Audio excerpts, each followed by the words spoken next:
নিঃস্ব অবস্থায় কি দোয়া করতে পারেন একজন মানুষ, এই দোয়াটা শিখে নেন, ইনশাআল্লাহ আপনার জীবনের সমস্ত সংকট কেটে যাবে ইনশাআল্লাহ। আমি নিজেও ওই দোয়াটা বেশি বেশি করার চেষ্টা করি। দোয়াটা হচ্ছে, মুসা আলাইহিস সালাম একটা গাছের নিচে হেলান দিয়ে বসলেন, বসে দেখলেন দুইজন মেয়ে দাঁড়িয়ে আছে দূরে, পানি নিতে পারছে না, লোকজন পানি নিয়ে যাচ্ছে, ওরা দাঁড়িয়ে আছে বেচারি। মুসা আলাইহিস সালাম গিয়ে বললেন, কি সমস্যা আপনাদের? এটা নিয়ে আপনারা আবার মেয়েদের সাথে কথা বলার চেষ্টা করেন না, ঠিক আছে? তো মাহারাম গায়রা মাহারাম মেনে চলে। তারা বললেন যে আমাদের বাবা অনেক বৃদ্ধ মানুষ, আমরা পানি নিতে পারি না যতক্ষণ না আমাদের কম পানি নিয়ে চলে যায়। মুসা আলাইহিস সালাম তো একটু বললাম না, ফিজিক্যালি খুব স্ট্রং ছিলেন, থাকে না বডি বিল্ডার, সামনে গিয়ে কথা বলে সরো পানি নিতে দাও, তখন মানুষ একটু মূল্যায়ন করে না। তো মুসা আলাইহিস সালাম এভাবে পানি নিয়ে দিলেন এবং বাছুরদেরকে পানি পান করালেন, করিয়ে গাছের নিচে এসে বসে আছেন। বসে বসে তিনি দোয়া করছেন, এই যে দোয়াটা তিনি দোয়া করছেন, রব্বি, একটা নেক কাজ করলেন, নেক কাজ করলেন না, মানুষের উপকার করলেন, নেক কাজ করে এসে গাছের নিচে বসে দোয়া করছেন, আল্লাহ এখানে তো আমার খাবার পানি বাসস্থান কিছুই নাই, আমি কি করব? রব্বি ইন্নি লিমা আনজালতা ইলাইয়া মিন খায়রিন ফাকির, রব্বি ইন্নি লিমা আনজালতা ইলাইয়া মিন খায়রিন ফাকির। আবার বলেন, রব্বি ইন্নি লিমা আনজালতা ইলাইয়া মিন খায়রিন ফাকির। অর্থ হচ্ছে, হে আল্লাহ, তুমি তোমার পক্ষ থেকে আমার উপরে যে নেয়ামতগুলো দিবে, আমি এর জন্য ফকির হয়ে বসে আছি আল্লাহ। অর্থ বুঝে পড়বেন ভাই, নামাজ রোজা হজ জাকাত যাই করেন আল্লাহর ওয়াস্তে অর্থ বুঝে পড়বেন। অর্থ বুঝে পড়লে আপনার ইবাদতের স্বাদ পাবেন, তৃপ্তি পাবেন, আল্লাহর সাথে কানেকশন হবে, আল্লাহর নূর পাবেন, মাআরিফত পাবেন, সত্য স্বপ্নও দেখবেন তখন ইনশাআল্লাহ।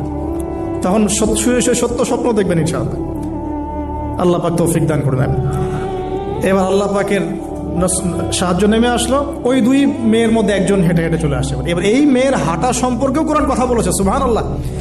এই মেয়ে কিভাবে হেঁটে এসেছে এই হাঁটার বর্ণনাও কোরআন দিয়েছে। কোরআন বলেছে এই মেয়ে হেঁটে আসছে লাজুক পায়ে। কি পায়ে? এখন আপনি এই পুরো ওয়ার্ল্ডের মেয়েদের হাঁটা দেখেন, লজ্জা আছে? তাহলে মেয়েদের সাথে লজ্জা একটা গভীর সম্পর্ক আছে। এই মেয়ে প্রশংসা আল্লাহ পাক কোরআনে করলেন, লাজুক পায়ে, লাজুক ভঙ্গিতে, অবনত নয়নে সে হেঁটে আসলো। এখন আপনি কেলে যান, গো টু খেল, আপনাদের টুইন টাওয়ারে যান, দেখেন সবার হাঁটা চলা দেখেন। হায়া লজ্জার কোনো বালাই আছে এখানে? আমি গত লেকচারে বলেছিলাম যে আদম আলাইহিস সালাম এবং হাওয়া আলাইহিস সালাম, ইবলিস তাদের সাথে প্রথম যে আচরণ করেছে ওই ফল খাওয়ানোর পরে, সেটা কি? তাদের গা থেকে পোশাক খুলে পড়ে গেছে, মানে নগ্ন করে দিয়েছে আমাদের পিতামাতাকে। মহাবিশ্ব নগ্ন করে দিয়েছে কে? ইবলিস। তো এখন এই পৃথিবীতে আমরা যারা নগ্নতার চর্চা করছি, তার কার এজেন্ট আমরা বুঝতে বাকি আছে? আমার কথা কি বুঝতে পারছেন কিনা?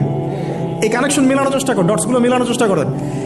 সামনে যাই প্রিয় ভাই, এই মেয়ে এসে বলছে, আমার বাবা আপনাকে ডাকেন, আমার বাবা আপনাকে ডাকছেন। তিনি গেলেন, বাবা শুআয়ব আলাইহিস সালাম। তখন এক বোন ইনডাইরেক্টলি বাবাকে বোঝাচ্ছে যে বিয়ে শাদী দিলে ভালো হয়। এক বোন বলছে যে আপনি তো তাকে পুরস্কৃত করতে চাচ্ছেন, তাহলে এরকম কওয়িউন আমিন একজন মানুষকে সবচেয়ে ভালোভাবে পুরস্কৃত করা যায় তার যথাযোগ্য প্রতিদান দেওয়ার মধ্য দিয়ে। তো মেয়ের ইশারা বাবা বুঝেছেন, তিনি নিজের এক মেয়ের সাথে মুসা আলাইহিস সালাম বিয়ে দিলেন, সুবহানাল্লাহ। তবে শর্ত দিলেন, দেনমোহর কি? মোহর তো নাই। মোহর কি? এবার মোহর হচ্ছে 8 বছর তোমাকে আমার ফার্মে কাজ করতে হবে। এটা আগেকার একটা স্টাইল ছিল, সুন্নাহ। এটা এখন নাই যদিও, আগে এরকম ছিল যে দেনমোহর দেওয়ার জন্য এই একটা পদ্ধতি ছিল। যেমন ইয়াকুব আলাইহিস সালামের ক্ষেত্রেও এরকম 7 বছরের কথা আসছে, তিনি 7 বছর তার শ্বশুরের ফার্মে কাজ করেছেন। এটা নতুন ছিল না ওই সময়, এটা কমন ছিল। এখন যেমন আমাদের দেশে কমন 10 লাখ টাকা মোহর হবে, 10,000 টাকা দিব, বাকিটা সব বাকি, তাই না? তো এরকম আর কি কমন কিছু বিষয় থাকে আর কি। আস্তাগফিরুল্লাহ, মাফ করো, বলবে বাসরাতে, বলবে আমাকে মাফ করে দাও। শুরুতেই নিজের গায়রথহীনতার পরিচয় দিল। আবার এদিকে শ্বশুরের কাছে মাশাআল্লাহ মোটা অঙ্কের ডোনেশন নিতে চাচ্ছে, যৌতুক। বিয়ে আমাদের ওখানে মাশাআল্লাহ মানে কেনা বেচা, মেয়ে বিক্রি করতেছে আর ছেলে কিনতেছে। এবার 8 বছর পূর্ণ করা হলো, তিনি আরো 2 বছর 10 বছর পূর্ণ করলেন। এই 10 বছরে মুসা আলাইহিস সালাম নববী পরিবেশ পেলেন, অভিভাবক পেলেন, স্ত্রী পেলেন, প্রেমময়ী সন্তান ইত্যাদি সবকিছু। এবার আল্লাহ রাব্বুল আলামিন তাকে মিশরের দিকে যাওয়ার যে সময়টা এখন হয়ে গেছে, 10 বছর হয়েছে, মিশরে যেতে হবে। যাওয়ার পথে স্ত্রীর প্রসব বেদনা উঠেছে।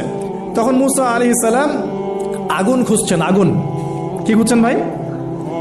আগুন খুঁজতে তুর পাহাড়ের ওখানে গিয়ে দেখছেন যে আগুন গাছে জ্বলছে।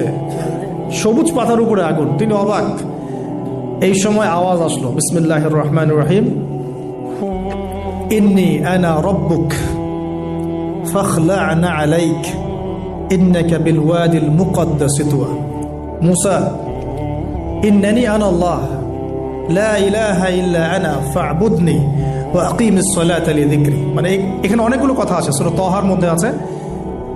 আওয়াজ চতুর্দিক থেকে ভেসে আসলো, মহান আল্লাহ রব্বুল আলামিন তার শান অনুযায়ী, তার ইজ্জত অনুযায়ী তিনি যেভাবে কথা বলেন সেভাবে মূসা আলাইহিস সালামের সাথে কথা বললেন। আল্লাহু আকবার। বললেন, ইয়া মূসা, হে মূসা, ইন্নানি আনা আল্লাহ, নিশ্চয়ই আমি আল্লাহ, লা ইলাহা ইল্লা আনা, আমি ছাড়া কোনো ইলাহ নাই, ফা'বুদনি, তুমি আমার ইবাদত করো, ওয়া আকিমিস সালাতা লিযিকরি, আমার ইবাদতের জন্য সালাত কায়েম করো, আমার জিকিরের জন্য সালাত কায়েম করো, আমার স্মরণের জন্য সালাত কায়েম করো। ফাখলা'না আলাইক, তোমার জুতা খুলে ফেলো, ইন্নাকা বিল ওয়াদিল মুকদ্দাস তুয়া, তুমি তুয়া উপত্যকায় আছো, পবিত্র তুয়া উপত্যকায় আছো। আদব শেখানো হলো, এভাবে অনেক কথোপকথন হলো। নবী মুসা আলাইহিস সালাম ভয় পেয়ে গেলেন।